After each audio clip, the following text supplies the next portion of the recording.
saling berbalas komentar yang tidak menemukan titik temu, dan ini terasa sangat mengganggu. Bila memang yang disoal ini masalah perilaku, masalah etika, tentu kita harus pisahkan. Nasab hal tersendiri, penyimpangan dari perilaku adalah hal tersendiri. Tentu bila ada yang menyoal, ini menjadi catatan secara internal. Pihak yang tersoal dari kalangan-kalangan tertentu ada baiknya mendata dengan bukti-bukti yang ada, video-video atau laporan-laporan, menjadi satu perbaikan internal yang sangat disyukuri. Lantas kemudian dilakukan semacam perbaikan-perbaikan secara internal, memberi pengingat, ya, meluruskan berbagai hal yang disampaikan dengan bukti-bukti yang nyata bahwa itu adalah sebuah pelanggaran atau sebuah penyimpangan, dan ditampilkan narasi-narasi yang baik, ya, dari sisi internal itu, sehingga memberikan keteduhan. Jika penyimpangan itu merupakan tindakan penyimpangan hukum, ya kita memiliki skema hukum tertentu yang berlaku di Negara Kesatuan Republik Indonesia. Jadi saya kira kita pisahkan antara persoalan dalam tanda petik ilmiah atau argumentasi tertentu, ya, sehingga bisa menjadi argumen, tidak menjadi sentimen. Ini problem utamanya. Kemudian yang kedua, masalah perilaku kita pisahkan. Jadi jangan karena persoalan perilakunya lalu yang ingin dihancurkan misalnya nasabnya, na'udzubillah min dzalik. Ini kan persoalan. Ya, kalaupun ini menjadi satu bahan kajian, maka tempatkan di ranah ilmiah dengan cara yang benar. Yang kita khawatirkan adalah dua hal. Yang pertama, ini bagi masyarakat awam juga perlu diketahui. Dalam pandangan Islam, nasab ini persoalan yang sangat sensitif. Mau kita melakukan pendekatan dengan hadis riwayat Al-Bukhari dan Muslim yang tersambung pada sahabat Abu Dzar Al-Ghifari, saking sensitifnya Nabi memberikan pengingat. Jika nasab yang benar itu kemudian sengaja diputus, maka resikonya adalah kufur.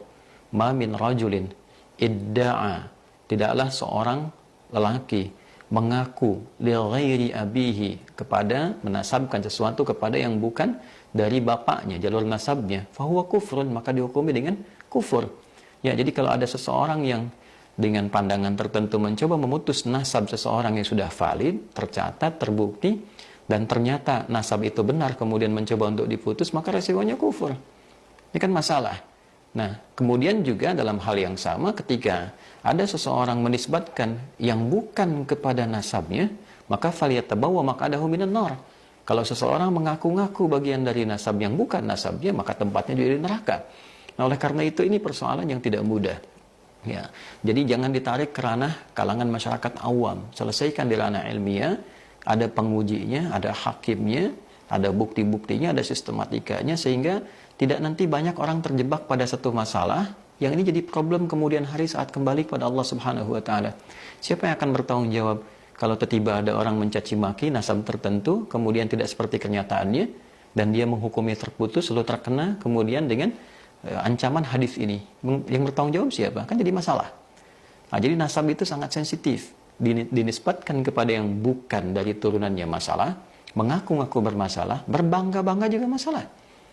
Ya, kita ketahui bersama dalam hadis riwayat Abdullah bin Abbas radhiyallahu taala anhuma, hadis riwayat Muslim, ketika seseorang menjelang sholat berbangga-bangga dengan nasabnya, dengan kakeknya. Ya, satu mengatakan kakeknya ini, satu mengatakan kakeknya ini, maka Nabi merespon dalam doa tidak itu. Ya, sami Allah liman hamida rabbana walaikal hamd, sampai ke ujungnya wala yanfa'u dzal jaddi minkal jadd. Ya, tidak ada yang lebih unggul, kakeknya si fulan atau kakeknya si fulan. Ini memberikan kesan bahwa nasab itu pada akhirnya di hadapan Allah, ya, keseluruhannya itu akan sirna seluruhnya kecuali amal saleh kita, kecuali nilai-nilai kebaikan kita. Ya. Nah, inilah poin-poin yang barangkali penting menjadi catatan. Tetap penghormatan itu mesti ada. Ya, kepada siapapun kita diajarkan untuk saling menghormati, dan kita telah khatam dengan itu semua.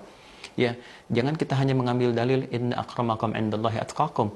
Ya, yang paling mulia adalah ketakwaannya di hadapan Allah. Nah, di antara nilai takwa itu adalah menghormati orang lain. Di antara takwa itu menyambung silaturahim. Ya ayyuhan nasu taqu rabbakumul ladzi khalaqakum min nafsin wahidah wa khalaqa minha zawjaha wa batha minhuma rijalan katsiran wa nisaa'a wattaqullaha alladzi tasaaluna bihi wal arham. Jelas ayatnya. An-Nisa ayat pertama. Hai semua manusia, tingkatkan takwamu kepada Allah, Rabb yang menciptakan engkau dari bapak yang satu.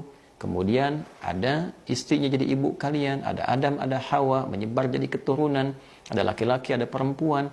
Bertakwalah kepada Allah yang dengan itu kalian meminta untuk menyambung silaturahim. Jadi menyambung silaturahim, saling menghormati, saling menghargai dengan siapapun bagian dari takwa.